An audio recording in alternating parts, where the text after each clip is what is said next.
这支是什么枪？嘿嘿，这支是应该是历史上很有名的瑞士的，1931年做的，叫 K31步枪，也叫短枪管的枪声。这支枪是1931年定型的，一直做到50几年吧。然后的话，这支枪跟原先 bolt 是转弯的不一样，这个枪是直拉式的。所以说世界上大概步枪我看到现在就只有2个枪，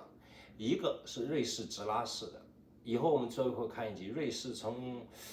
黑火药之后造枪就一直是直拉式的，它的直拉式做得非常准。还有一个就是毛瑟，所有的枪都是2战以后到现在，毛瑟也是黑火药之后搞起来了，搞了好几个版本，但最后是定型是用毛瑟。毛瑟的话，2战德国人也用毛瑟，到现在所以说毛瑟说是世界上的那个步枪的鼻祖，没有一支枪从设计的叫 engineering 上能够超过毛瑟。毛瑟有好多地方是 overbuilt 就是说后面觉得没必要造的那么好，就把好多地方给那个简化了。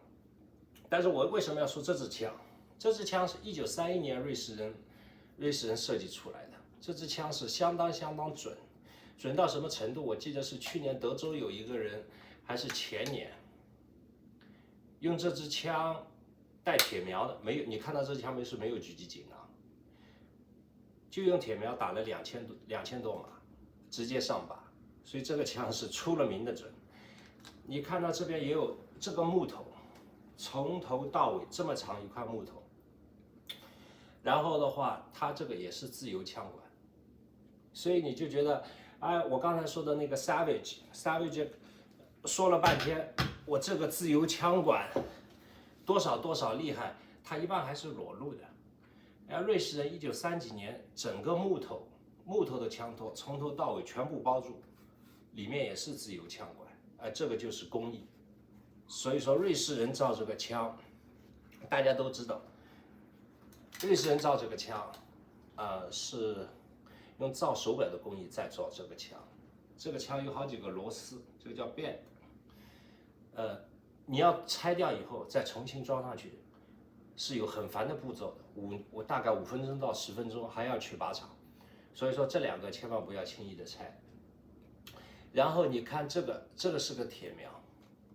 这个铁苗是从100米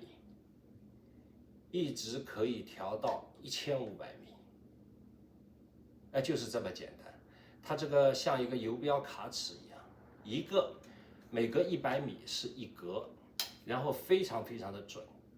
就是差这100米、200米、300米、400米，所以这个枪是非常好的枪。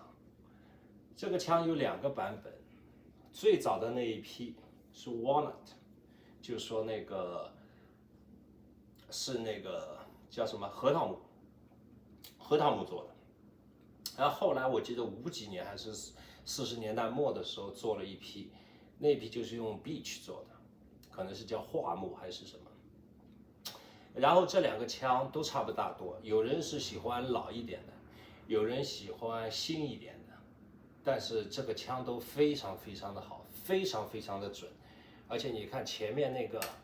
枪口还有一个保护器，这个保护器是铜做的。这个铜是不会生锈的。然后这边还有一个铁苗，前边还有一个铁苗，后面还有一个铁苗，这个铁苗是可以调的。所以说这个就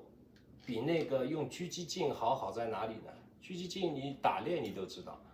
你开车出去，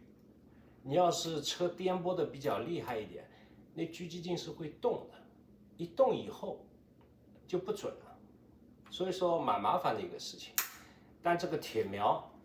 从成本来说肯定要比狙击镜要难做，狙击镜就一个镜子嘛，它就不管了。但这个铁苗的话，当初做起来是很难做的，游标卡尺一样。我有好几支 K31，都是这个铁苗很准，每差100米就像游标卡尺一样进去。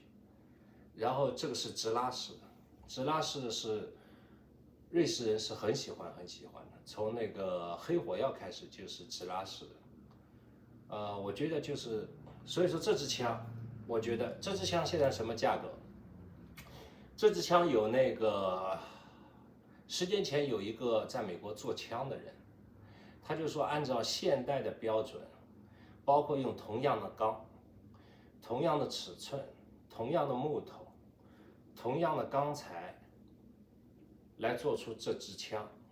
我记得10几年前那个美国那个做枪的人是说2500块钱，10几年前。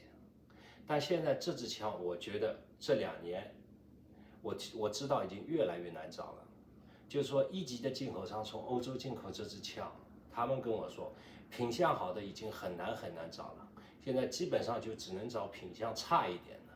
品相差的一点什么，就是木头可能是有很多的刮痕啊、擦痕啊，枪体可能会有一点锈啊，然后的话残缺不齐啊，然后序列号是不完整的啊。即便这样的话，所以说这支枪，我觉得是有很高的收藏性的，无论是从实用性来说，还是从收藏性来说，这支枪是可以说是历史上是一个传奇的枪，跟德国的毛瑟一样，只是这支枪知道的人很少，因为毛瑟生产了几亿支，然后这支枪大概就生产了几十万支，而且瑞士这个国家的枪是，大家如果知道的话，就瑞士的枪是以前是从来不准出口的，所以说很麻烦的事情，包括那个最有名的德国的叫西格绍尔，西格绍尔其实是西格跟德国的是瑞士的西格跟那个德国的绍尔合并，当初历史上有很多原因，所以说他们合资，等于是现在说合资了，人让开好多政府的管制做枪，所以说瑞士的枪是在历史上是有它独树一帜的地位的。然后的话，其实我从收到的瑞士的枪来讲，瑞士的枪的制造工艺，同一个年代制造的工艺只会比德国的枪要高，不会比德国的枪要低。所以瑞士的枪这一支枪，如果你现在还买得到的话，我觉得600、700品相好，哪怕品相一般的，我觉得这个枪是很好的枪，而且打猎也很好，这口径也非常好。就是子弹最近子弹7.5×55，子弹最近因为那个新冠的原因，少一点，但是的话你还是找得到。然后的话，这个枪是非常好的枪，而且这边还有一个原装的枪带，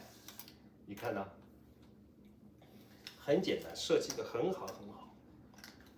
所以这个枪是很好的。